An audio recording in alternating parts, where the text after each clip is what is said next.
enhance me as a result of my knowledge।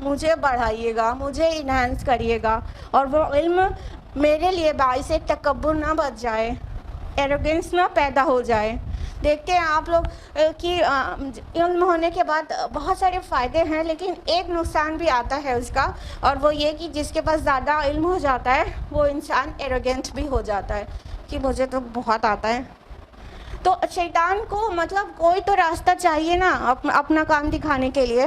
تو علم والے کے اس کو کے اوپر شیطان اپنا جو داؤں پیچ ہے وہ اسی طرح چلا سکتا ہے کہ بس وہ یہ سکھا سکتا ہے ارے آپ کو اتنا آتا ہے, تو وہ تکبر میں پڑھ کے اسے نقصان میں پہنچا دے. کیونکہ جس کو علم ہوتا ہے اس کو شیطان جلدی سے نہیں بہکا سکتا ہے. اللہ کے نبی صلی اللہ علیہ وسلم کی حدیث ہے, ایک فقیہ پر, ایک عابد پر ایک فقیہ کو ایسی فوقیت حاصل ہے جیسے کہ مجھ کو تم میں سے سب سے ادنا شخص پر. سبحان اللہ, اتنا ڈفرینس ہے. ایک علم والا انسان سمجھ بھی ہے جس کے پاس, فقیہ ورڈ آیا ہے رائٹ, اور یہ فقیہ وہ فقہ پڑھنے والا فقیہ نہیں, the one who has wisdom, ٹھیک ہے, سمجھ ہو جس کے اندر, حکمت ہو. تو اتنا ڈفرینس ہے ایک علم والے اور بغیر علم والے کے.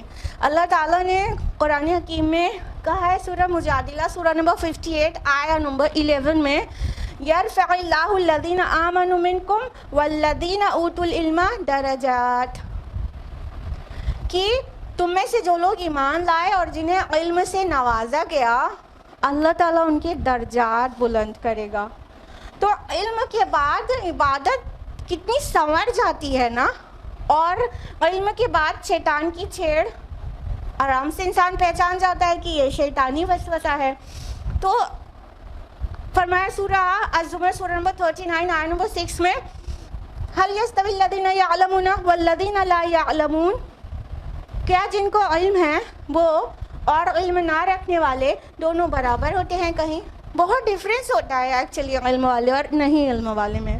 لیکن شیطان کو یہی ہے کہ اب علم تو ہو گیا, اب اس کو جس راستے سے بہکاؤں گا وہ پہچان جائے گا کہ یہ شیطانی ہے, وسوسہ ہے. ہاں, تو اب ایک راستہ بچ جاتا ہے پھر کہ اسے یہ سکھایا جائے کہ ارے آپ تو بہت بڑے عالم ہیں, ارے آپ کو تو سب آتا ہے, ارے آپ کی نالج, تو یہ راستہ کھلا رہ جاتا ہے.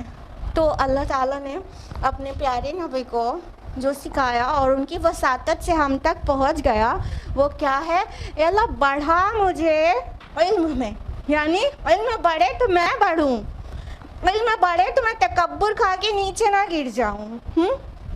اور آپ کو پتہ ہے بہت سارے نبیوں اور رسولوں کی دعائیں قرآن مجید میں اللہ تعالیٰ نے درج کی ہیں, لیکن اپنے پیارے نبی, آخری نبی محمد رسول اللہ صلی اللہ علیہ وسلم کو سکھائی جو اللہ پاک نے دعا وہ صرف یہی والی ہے.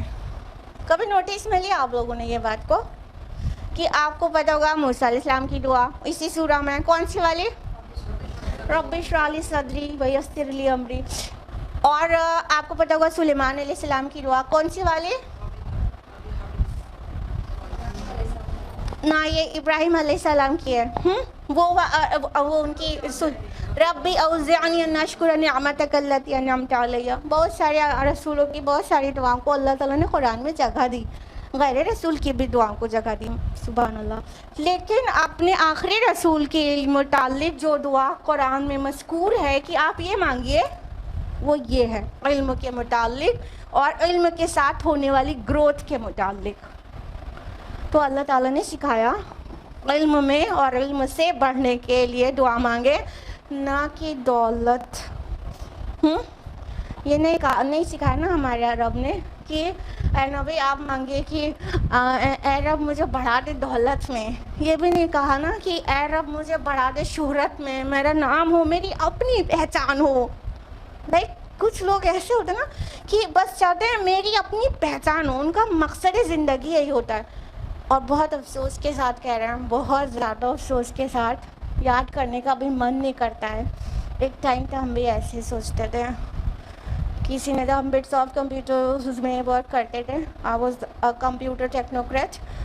تو کوئی آیا ہوا تھا تو میرا انٹرویو لے رہا تھا تو ہم سے پوچھا تھا کہ مطلب آپ کیا چاہتی ہیں, کیا بننا چاہتی ہیں. تو ہم نے کہا ہم اپنی پہچان بنانا چاہتے ہیں. کہیں آپ ہیں تو بٹس آف میں نے کہا یہ تو میرے ہسبینڈ نے کیا ہے. یہ بٹس آف نام پورا میرے ہسبینڈ کی محنت کا وہ ہے, ثمر ہے, ہمارا تو نہیں. ہم تو ان کو صرف سپورٹ کرتے ہیں. ہم اپنی پہچان خود بنانا چاہتے ہیں. ابھی شرم کے ساتھ ہم آپ کو بتا رہے ہیں, ایسے سوچتے تھے.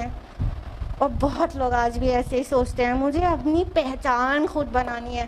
تو ہمارے رب نے یہ نہیں سکھایا اپنے پیارے نبی, آخری نبی کو, جس سے وہ سب سے زیادہ محبت کرتا ہے, ہم سے اور آپ سے بھی کرتا ہے, بٹ اس کا جو سب سے بڑا محبوب ہے وہ محمد رسول اللہ صلی اللہ علیہ وسلم ہے. ان کو یہ نہیں سکھایا کہ آپ یہ دعا کریے کہ میری اون آئیڈینٹیفیکیشن ہو دنیا میں, بنا سکھائے, بنا دعا مانگے.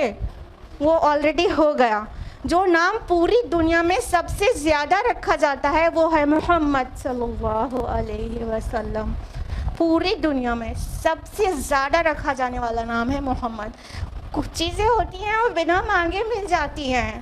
آپ بس اپنے رب کو پلیز کریں اور اللہ تعالیٰ کو آپ آخرت کے متعلق دعائیں کریں. اس کے ساتھ دنیا لگے لگے آپ کے ساتھ آپ کو مل جائے گی. دنیا کا اپنا وہ حصہ جو آپ کے لیے لکھ دیا گیا ہے وہ آپ کو برت کر ہی مرنا ہے, کوئی اور چھین نہیں سکتا. اللہ پاک چاہتا ہے آپ کو نام اور شہرت دے تو وہ مل کے رہے گی آپ کو. اللہ پاک چاہتا ہے کہ آپ کو دولت دے, آپ کے حصے میں یعنی آپ کی تقدیر میں دولت لکھی ہے تو وہ آپ برت کے ہی مریں گے, ایسے نہیں مر جائیں گے. مگر اپنا ٹارگیٹ یہ حقیر چیزوں کو نہیں بنانا ہے, اونچی چیزوں کو بنانا ہے, اعلیٰ چیزوں کو. علم اور علم کے ساتھ ہونے والی گروتھ, اور یہ کون سی گروتھ کی بات ہو رہی ہے؟ معرفت الہی بھی اس میں ہے.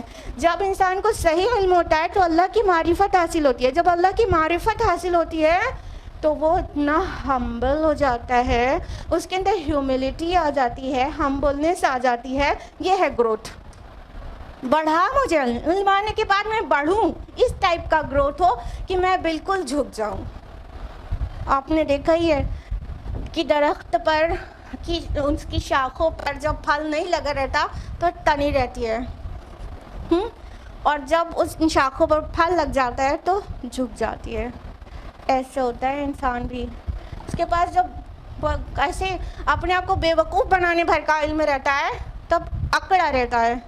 جب سچ مچ کا علم آ جاتا ہے تو ہمبل ہو جاتا ہے. جب اللہ کی معرفت حاصل ہوگی تو کیا ہوگا؟ ابھی ہم نے آپ کو بتایا, امیجن کرنے کے لیے چھوڑ دیا. ہم اور آپ مل کے عاجز ہیں کہ امیجن کر پائے اللہ کی گریٹنس, نا نہیں کر سکتے. اب جب اللہ کی معرفت حاصل ہوگی تو اپنی حقارت اپنے آپ سمجھ میں آ جائے گی نا, میں کیا ہوں پھر, تو ہمبل ہو جائے گا نا انسان. یوں فائدہ ہوتا ہے علم کا. آیت نمبر 115, وَلَقَدْ عَهِدْنَا إِلَىٰ آدَمَ مِن قَبْلُ, اور ہم نے اس سے پہلے آدم سے ایک عہد لیا تھا. فَنَسِيَ وَلَمْ نَجِدْ لَهُ عَزْمًا, تو وہ بھول گیا اور ہم نے اس میں ارادے کی پختگی نہیں پائی. کون سے عہد کی بات ہو رہی ہے؟ جلدی سے بتائیے. اللہ تعالیٰ فرما رہے ہیں کہ ہم نے آدم سے عہد لیا تھا لیکن he forgot, وہ بھول گیا. بالکل بالکل بالکل, ماشاء اللہ, آپ لوگ سب صحیح جگہ پہنچ گئے.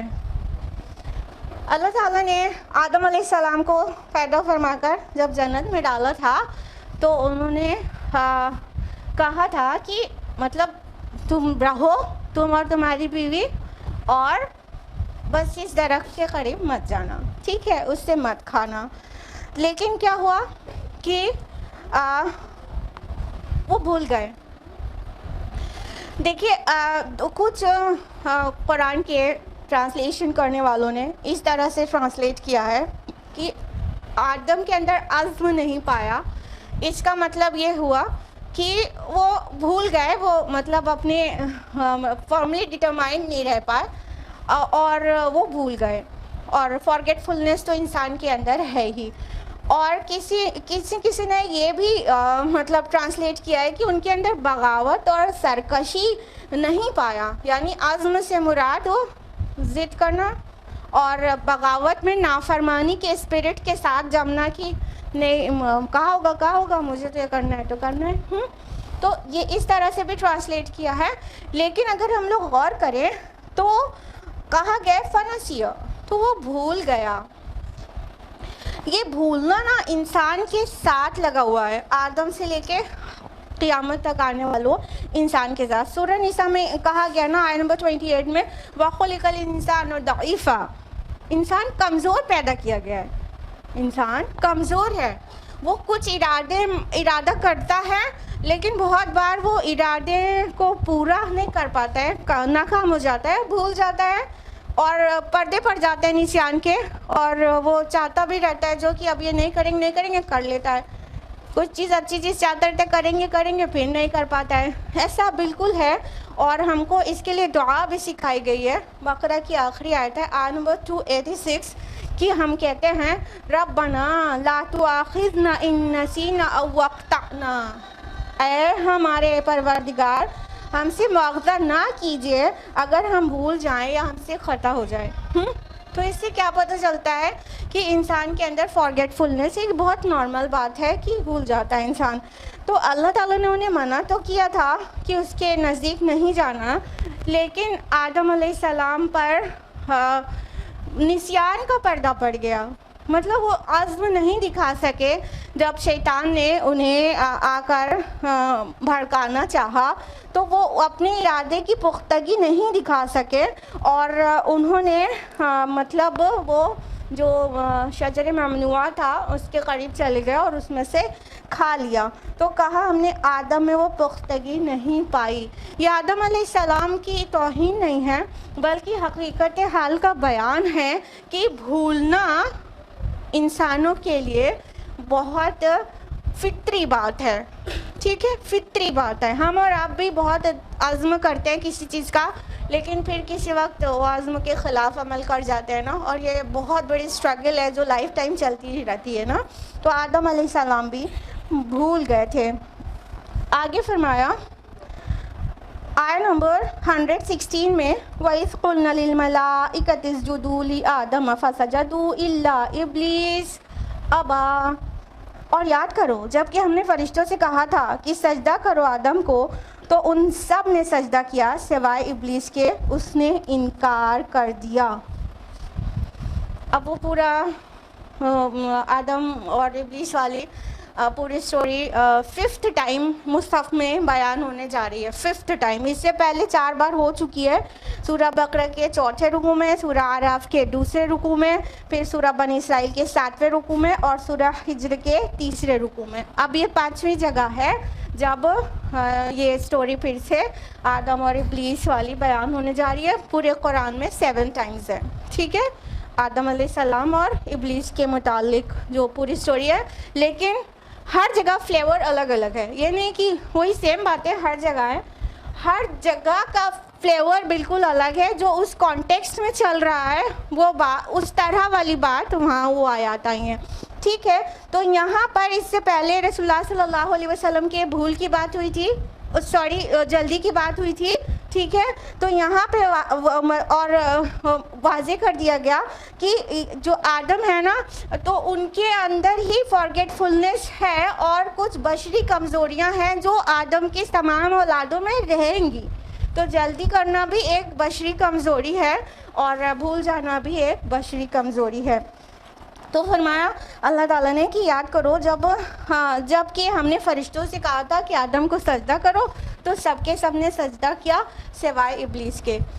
اب اس سجدے کے متعلق کافی ڈفرینس آف اوپینین ہے نا، تو بہت جلدی ہم سب بتا دیتے ہیں. تو ایک تو یہ سجدہ کہتے ہیں سجدہ تعظیمی تھا. ٹھیک ہے، یعنی یہ سجدہ تعظیم کا تھا، عبادت کا نہیں تھا. اور تعظیم کا سجدہ پہلے رسول اللہ صلی اللہ علیہ وسلم کی شریعت سے پہلے جائز ہوا کرتا تھا.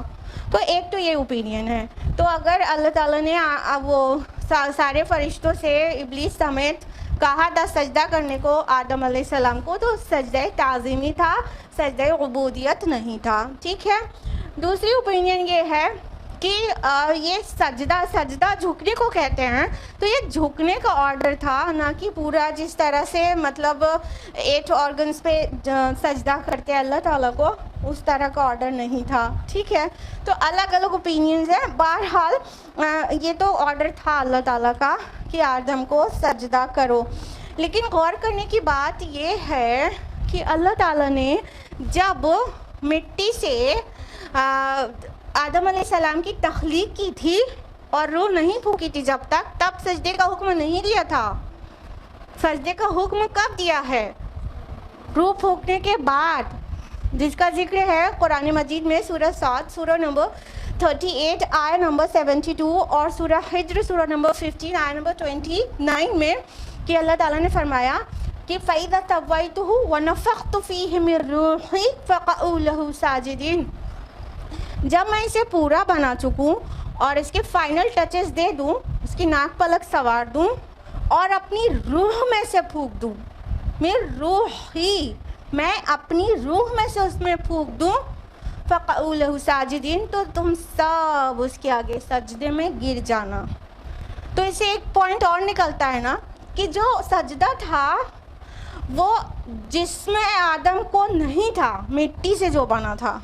جو سجدہ تھا وہ روح ربانی جو پھونکی گئی تھی اس کو تھا. یعنی اللہ تعالیٰ نے آدم علیہ السلام کو اتنا خاص کیا، اپنی ادر کریشن سے اتنا خاص کیا کہ اس کے اندر اپنی روح پھونکی. دھیان دیجیے گا، یہ روح اور جان دو الگ الگ چیزیں ہیں. جان تو پیڑ پودوں میں بھی ہوتی ہے، جان تو پرندوں میں بھی ہوتی ہے اور اینیملز میں بھی ہوتی ہے. وہ بھی مر جاتے ہیں نا، مر جاتے ہیں کہ نہیں مر جاتے؟ جب وہ مر جاتے ہیں تو اس کا مطلب یہ تھوڑی ہوتا ان کی روح نکل گئی، اس کا مطلب ہوتا ہے ان کی جان نکل گئی. روح is something different, soul is something different. وہ آدم علیہ السلام میں روح پھونکی ہے. روح کا مسکن کیا ہے؟ قلب کے اندر روح رہتی ہے. ٹھیک ہے، تو انسان خاص ہے اپنی روح کی وجہ سے. آدم علیہ السلام اسپیشل ہو گئے تھے، اللہ تعالیٰ نے انہوں نے اپنی روح پھونک دی تھی. تو یہ جو سجدہ تھا وہ روح کو سجدہ تھا، نہ کہ خاکی بدن کو سجدہ تھا. ٹھیک ہے، واضح ہے نا دو جگہ پہ کہ جب میں اپنی روح پھونک دوں تب تم سجدے میں گر جانا. تو فرمایا کہ سب کو حکم دیا گیا تھا کہ سجدے میں گر جائیں اور سب نے سجدہ کیا. اس کی آگے والی جو آیت ابھی ہم نے آپ کو آیت بتائی سورہ حجر اور سورہ صاد کی، اس کے آگے والی آیت میں یہ بھی ہے کہ فسجد الملائکۃ کلھم اجمعون، کہ پھر کل کے کل فرشتوں نے سجدہ کیا. کل یعنی وہاں جبریل بھی تھے، میکائیل بھی تھے، اسرافیل بھی تھے، سب تھے. کوئی یہ نہ سوچے کہ جبریل تو فرشتوں کے سردار نہیں بھی ہوں گے، نہیں، کل کے کل فرشتوں نے آدم علیہ السلام کو سجدہ کیا تھا. لیکن کیا ہوا؟ الا ابلیس، سوائے ابلیس کے. یہ غلط فہمی نہیں ہونا چاہیے کہ ہر جگہ ابلیس کا نام فرشتوں کے ساتھ آتا ہے، that means he was also an angel. نہیں، سورہ کہف کی آیت نمبر 50 میں واضح کر دیا گیا ہے کہ اور ابلیس نے سجدہ نہیں کیا اور وہ جنوں میں سے تھا. It has been cleared. ٹھیک، وہ جنوں میں سے تھا. تو کیا تغلیب کا جو قاعدہ ہوتا ہے عربی زبان میں، اس میں ہوتا ہے کہ جو میجورٹی ہوتی ہے اس میں کوئی اور بھی داخل ہو جائے تو اسی میجورٹی والا وہ گرامر لگتی ہے. ٹھیک ہے، جیسے بہت سارے مرد ہوں گے اور اس میں 2 عورتیں بھی ہوں گی، تو جینڈر جو ہوگا وہ میسکولن جینڈر ہی یوز ہوگا. پھر 2 عورتوں کی وجہ سے وہ فیمنن جینڈر نہیں آئے گا. ٹھیک ہے، تو یہاں پر کہا سب نے سجدہ کیا، تو ان سارے فرشتوں نے سجدہ کیا اور ابلیس جنوں میں سے تھا، لیکن سارے میں اس کو الگ سے نہیں دکھایا گیا اور واضح کر دیا گیا سورہ کہف سورہ نمبر 18 آیت نمبر 50 میں کہ وہ جنوں میں سے تھا. ٹھیک ہے، تو اس نے سجدہ نہیں کیا. اس نے سجدہ کیوں نہیں کیا تھا؟ ایگزیکٹلی اس کو تکبر لاحق ہو گیا تھا. سورہ اعراف سورہ نمبر 7 آیت نمبر 12 اور سورہ صاد سورہ نمبر 38 آیت نمبر 76 میں یہ اس کا جواب ہے جو اس سے واضح ہوتا ہے کہ وہ اس کے اندر تکبر تھا. اس نے کہا انا خیر منہ، میں اس سے بہتر ہوں، خلقتنی من نار و خلقتہ من طین، کہ آپ نے مجھے آگ سے پیدا کیا ہے اور اس کو مٹی سے بنایا ہے. سجدہ نہ کرنے کی کیا وجہ تھی؟ میں تھوڑا اس سے سپر ہوں, میں تو آگ سے بنا ہوا ہوں اور یہ مٹی سے بنا ہوا ہے, تو میں اسے سجدہ کیوں کروں؟ یہ کیا ہے؟ ایروگینس ہے جو اس نے اپنے دل کے اندر چھپایا ہوا تھا. آیت نمبر 117 ہے فَقُلْنَا يَا آدَمُ إِنَّ هَذَا عَدُوٌّ لَكَ وَلِزَوْجِكَ فَلَا يُخْرِجَنَّكُمَا مِنَ الْجَنَّةِ فَتَشْقَىٰ. تو ہم نے کہا اے آدم یقیناً یہ دشمن ہے تمہارا بھی اور تمہاری بیوی کا بھی, تو دیکھو یہ تم دونوں کو کہیں جنت سے نہ نکلوا دیں کہ تم پھر مشقت میں پڑ جاؤ. تو جب ابلیس نے کہا تھا کہ میں بہتر ہوں, انا خیر من, میں اس سے بہتر ہوں, تو آدم علیہ السلام وہیں موجود تھے, حوا وہیں موجود تھیں, ان کو پتہ چل گیا تھا کہ یہ دشمن ہے, لیکن اللہ تعالیٰ نے پھر سے تاکید کر دی کہ دیکھو آدم یہ تمہارا دشمن ہے اور تمہاری بیوی کا بھی دشمن ہے. اب دیکھیے ہیڈ آف دا فیملی کو ایڈریس کیا گیا ہے, ٹھیک ہے, آدم علیہ السلام کو ایڈریس کیا گیا ہے کہ تمہارا دشمن ہے, ایڈریس ہے آدم علیہ السلام سے, اور حوا کا ذکر ہے کہ اور تمہاری بیوی کا بھی دشمن ہے, ٹھیک ہے, اور کہیں تم کو جنت سے نہ نکلوا دیں, کیونکہ اگر اللہ تعالیٰ کی نافرمانی ہونی تھی تو جنت سے نکلنا تھا. حالانکہ اس کا یہ مطلب نہیں ہے کہ وہ بطور سزا جنت سے نکال کے زمین پہ آدم علیہ السلام کو بھیجا گیا تھا. کسی اور موقع پہ ہم تفصیل سے بتائیں گے کہ وہ پورا کریشن جو پلان کیا تھا اللہ تعالیٰ نے, اپنا یونیورسل کریشن پلان کے تحت آدم علیہ السلام کو زمین پہ بھیجا گیا تھا, بطور پنشمنٹ نہیں بھیجا گیا تھا, اللہ تعالیٰ نے معاف کر دیا تھا. تو کیا کہا کہ اے آدم یہ تمہارا دشمن ہے, تو کہیں تم کو نکلوا نہ دے جنت سے, تم ہوشیار رہنا, اور اگر جنت سے نکلو گے تو مشقت میں پڑ جاؤ گے.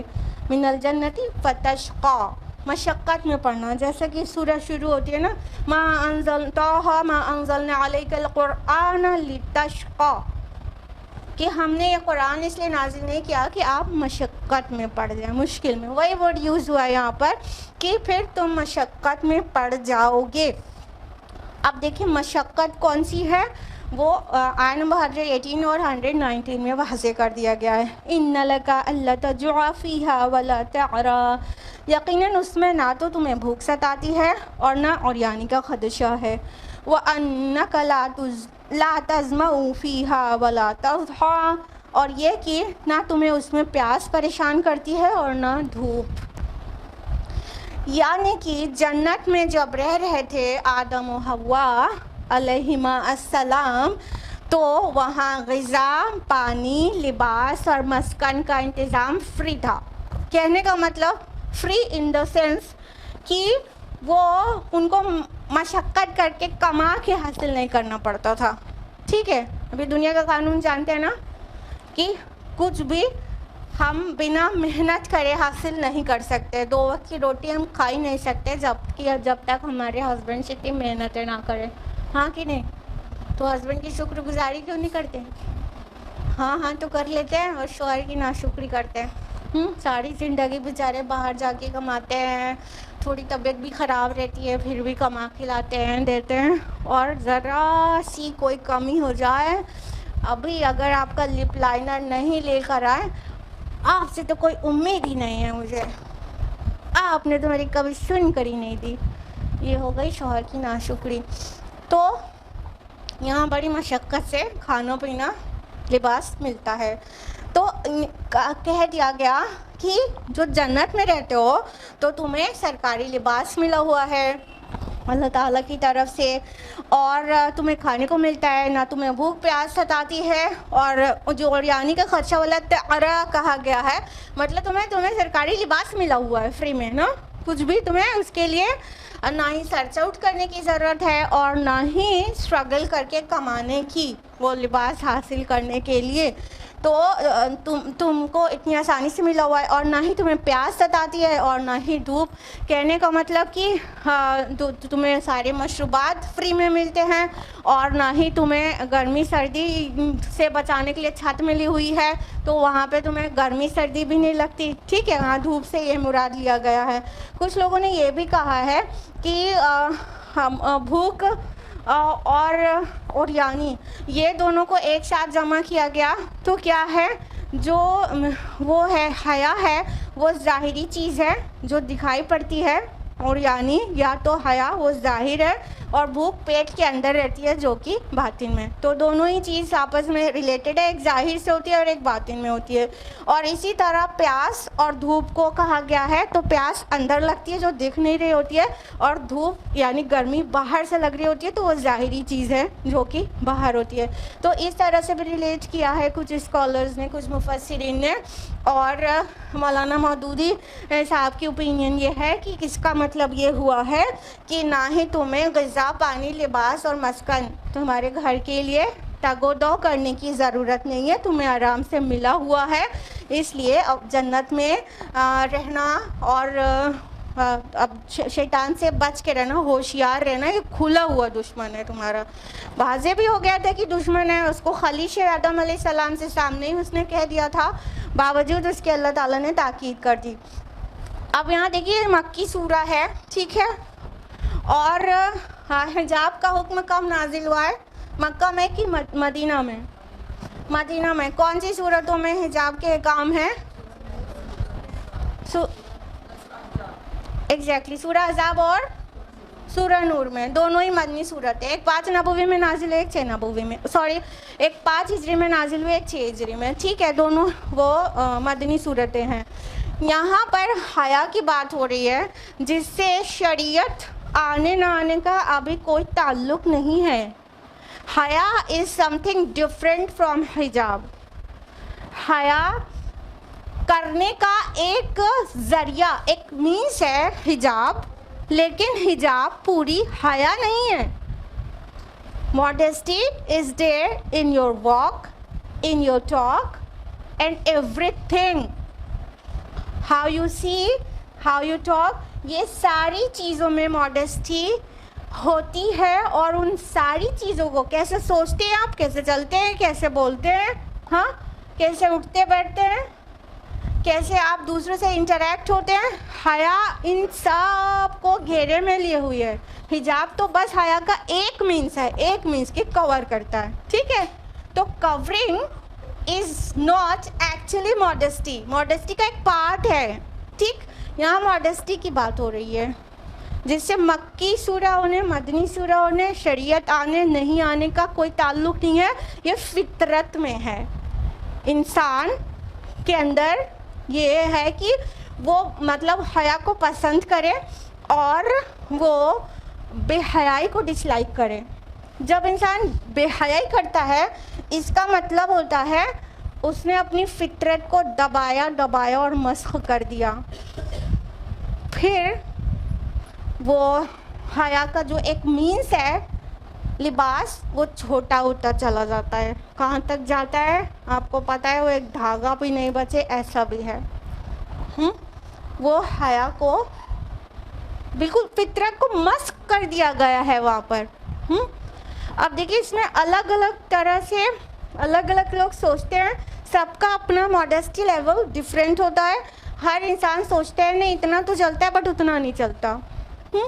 تو آپ کو یہ دیکھنا ہوگا کہ آپ کا رب کتنا چاہتا ہے کہ آپ کے ساتھ چلے. ٹھیک ہے, آپ کوئی اگر مان لیجیے ملکہ شراوت ہے تو وہ کہے گی کہ میں پہنتی تو ہوں کچھ, یہ پورن آرٹسٹ ہیں وہ لوگ تو کچھ بھی نہیں, اتنا چلتا ہے اتنا نہیں چلتا. وہ یہی تو بولے گی, ہاں کہ نہیں؟ ہاں, نئی ہیروئنس کا نام نہیں جانتے اس لیے ملکہ شراوت کا نام لینا مجبوری ہے. ابھی غالباً اس سے بھی زیادہ بے حیا لوگ آ چکے ہیں, تو I don't know their names. تو اب اس سے نیچے آئیں گے تو جو جینس ٹاپ کوئی پہنے گا تو وہ کہے گا اتنا تو ضروری ہے, ملکہ شراوت والا نہیں چلے گا. اب جینس ٹاپ سے جو اور ادھر آئے گا اور تھوڑا لوز شلوار سوٹ پہنے گا بٹ ہیڈ نہیں کور ہوگا اور نیک نہیں کور ہوگی، کہے گا اتنا تو ٹھیک ہے بٹ یہ جینس ٹاپ بہت بیہودہ ہے، اتنا تو نہیں چلے گا۔ پھر کوئی ہوگا ہیڈ کور کرے گا، کہے گا اتنا تو ٹھیک ہے مگر بغیر ہیڈ کور کرے نہیں چلے گا۔ پھر کوئی ہوگا جو پورا حجاب شرعی حجاب کرے گا اور کہے گا کہ نہیں اتنا بھی ضروری ہے، خالی ہیڈ کور کر کے نہیں چلے گا۔ اب بتائیے سب کا ماڈesty لیول الگ الگ ہوتا ہے، دین who will decide کتنا چلے گا کتنا نہیں چلے گا؟ Let me know who will decide، بتائیے۔ Exactly our creator will decide، ہمارا رب ڈیسائیڈ کرے گا کہ کتنا چلے گا کتنا نہیں چلے گا۔ اور ہمارا رب نے جو حجاب کے حیا کا جو ایک مینس ہے اس کے جو احکام نازل کیے ہیں وہ کیا ہے کہ ایک وومن کی پوری باڈی کورڈ ہونا چاہیے except the face and palm, اتنا ہاتھ اور اتنا چہرہ چھوڑ کے، یہ سطر کے باہر ہے، باقی پورا ہی کورڈ ہونا چاہیے۔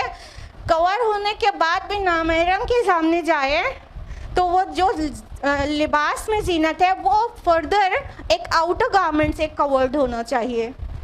ہمارے کریٹر نے تو یہ ڈیسائیڈ کیا ہے، اب چوائس ہماری اپنی ہے کہ ہم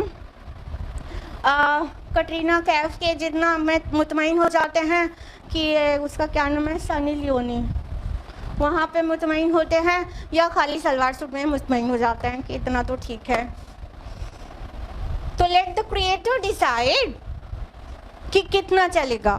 ہاں ہم اور آپ کے تو سب کا ماڈesty لیول الگ الگ ہے، سب اپنے اپنے طرح سے چلائے چلے گئے، لیکن ڈیسائیڈ کرنے دیجیے آپ کے خالق کو، کیونکہ وہ جانتا ہے کہ کتنے میں فائدہ ہے اور کتنے میں یہ میری مخلوق صنف نازک ڈیلیکیٹ جینڈر کو رسک ہے، ہو چاہتا ہے نا ہم کو پروٹیکٹڈ رکھنا، تو اس نے ڈیسائیڈ کیا ہے کہ entire body should be covered except the face and hands outside the rest. Finish, بات ختم ہو گئی، کوئی جھگڑا نہیں ہے اب، نہ ہی سنی لیونی سے جھگڑا ہے نہ ہی کسی اس سے، سب کا اپنا اپنا سوچ ہے، اس کے حساب سے چلیں گے تو ہم کہیں بھی جا کر سٹاپ ہو جائیں گے، کہیں گے اتنا تو ٹھیک ہے، لیکن رب کی مانیں گے تو بالکل ایک بات سب پر لاگو ہو جائے گی بہت آرام سے۔ فرمایا گیا کہ ماڈesty کے لیے سب سے پہلے کہہ دیا گیا، ابھی شریعت کہاں، آدم علیہ السلام کو شریعت دی گئی تھی، ماڈesty کے بارے میں وہاں کہا گیا تھا، لباس ماڈسٹ رہنا ہے نا، تم یہاں پہ ماڈesty تمہاری سیف گارڈ ہوتی ہے۔ فوسوس الیہ الشیطان، تو وسوسہ ڈالا اس کے ذہن میں شیطان نے، قال یا آدم هل ادلک علی شجرۃ الخلد وملک لا یبلی، اس نے کہا اے آدم کیا میں بتاؤں تجھے ہمیشہ رہنے والے درخت اور ایسی بادشاہی کے بارے میں جو کبھی پرانی نہ ہو۔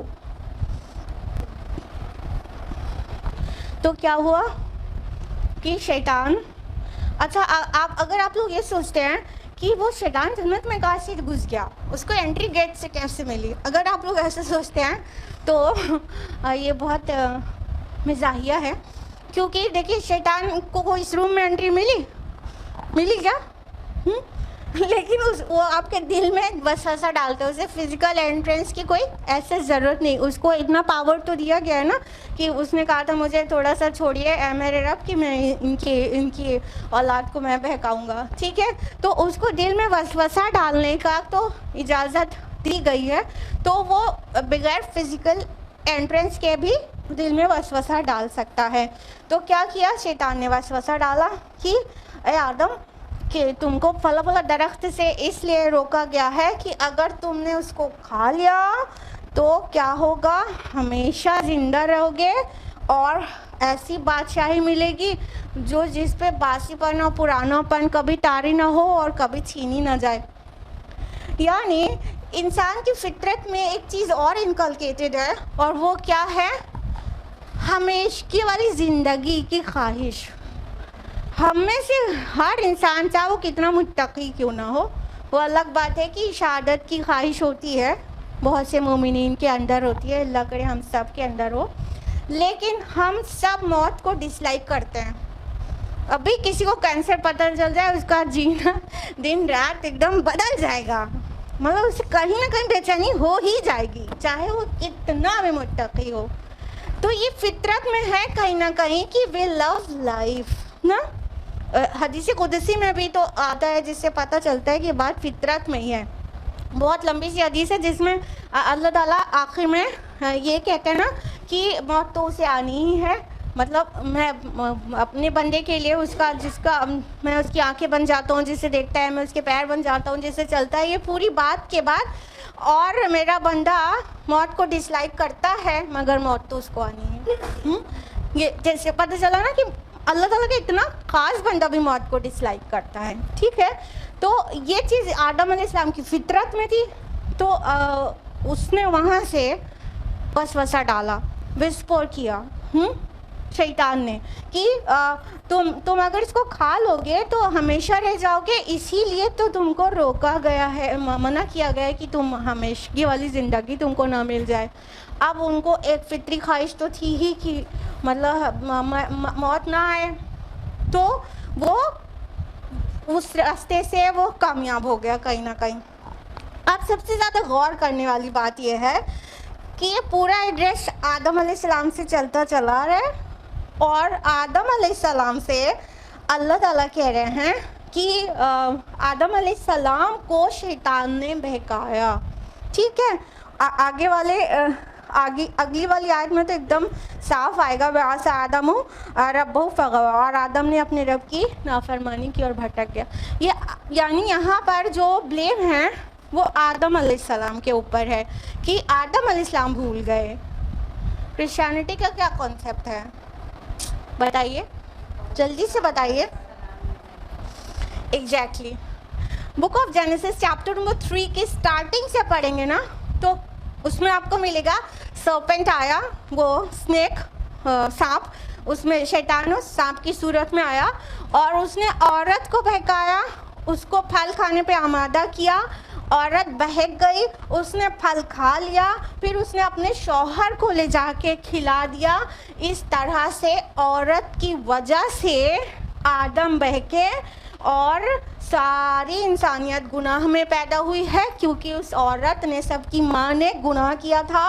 اتنا ہی نہیں, اس کو جو پنشمنٹ ملی ہے, سرپنٹ کو کیا پنشمنٹ ملی ہے, book of Genesis chapter number 3 verse نمبر 14, you will crawl on your belly and you will eat dust.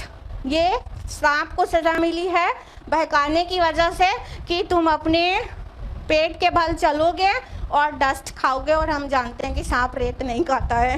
It is a scientific mistake there نا. اس کے علاوہ عورت پہ اتنا بھیانک ٹائپ کا بلیم لگایا گیا ہے حضرت حوا پر, book of Genesis chapter number 3 verse number 16 میں, کہ گاڈ آل مائٹی نے کہا عورت کو ایڈریس کر کے, I'll make your pain in child bearing very severe, with painful labor you will give birth to the child, to children. میں تیرا, کیونکہ تم نے یہ گناہ کیا کہ مطلب مرد کو بہکا دیا اور پھل کھایا اور اپنے شوہر کو بھی بہکا دیا, تم گناہ کی جڑ تم ہو, تو خدا نے عورت کو بطور پنشمنٹ, بطور سزا لیبر پین دے دیا کہ تم جو تمہارے حمل تمہیں ٹھہرے گا تو بہت درد ہوگا, اور وہ درد کے ساتھ ہی تم بچے کو جنو گی, کیونکہ تم نے اتنا بڑا سن کیا. یہ ہے کرسچینٹی کا عقیدہ. قرآن مجید کا کیا عقیدہ ہے؟ سورہ لقمان میں اور قرآن کے 4 اور مقامات پر اللہ تعالیٰ کہتے ہیں کہ والدین کے ساتھ حسن سلوک کرو. سورہ لقمان میں تفصیل سے آتا ہے کہ تمہاری ماں نے درد پر درد سہ کر تمہیں حمل میں رکھا اور جنا, اور تمہیں دودھ پلانے اور حمل میں اتنا ٹائم لگ گیا.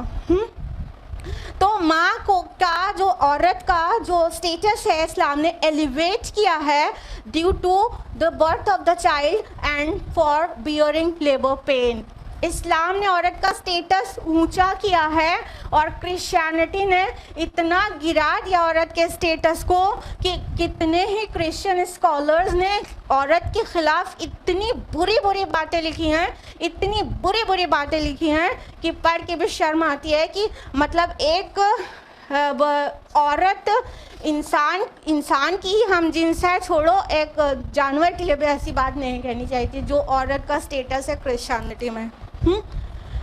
شیطان کے آنے کا دروازہ ہے، وہ شجر ممنوعہ کی طرف لے جانے والی، اور شیطان کا دوسرا روپ ہے عورت، اور اس کے اندر روح تسلیم مت کرو۔ وہ سارا بلیم ہوا پر قرآن مجید نے آ کے عورت کو کے بلیم کو ایک دم صاف کر دیا اور کہا شیطان نے آدم کو بہکایا۔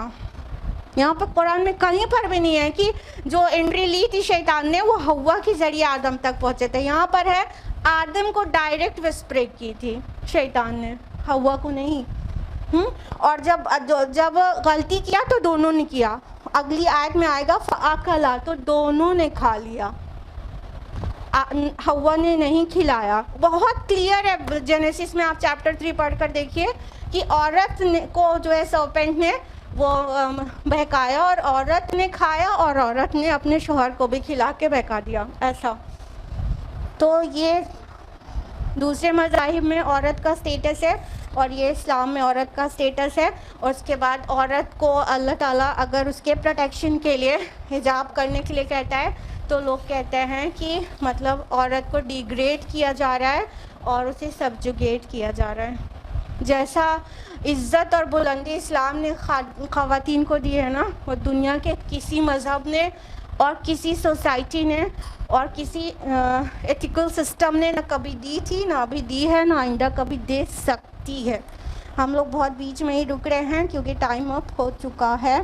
تو آئے نمبر 120 تک ہوا ہے، آئے نمبر 121 آنورڈز انشاءاللہ نیکسٹ ویک جانیں گے۔ اللہ تعالیٰ سے دعا ہے کہ ہم سبھی کو قرآن مجید پڑھنے، سمجھنے، غور و فکر کرنے، عمل کرنے کی توفیق عطا فرمائے۔ آمین۔ وآخر دعوانا ان الحمدللہ رب العالمین، والسلام علیکم ورحمۃ اللہ وبرکاتہ۔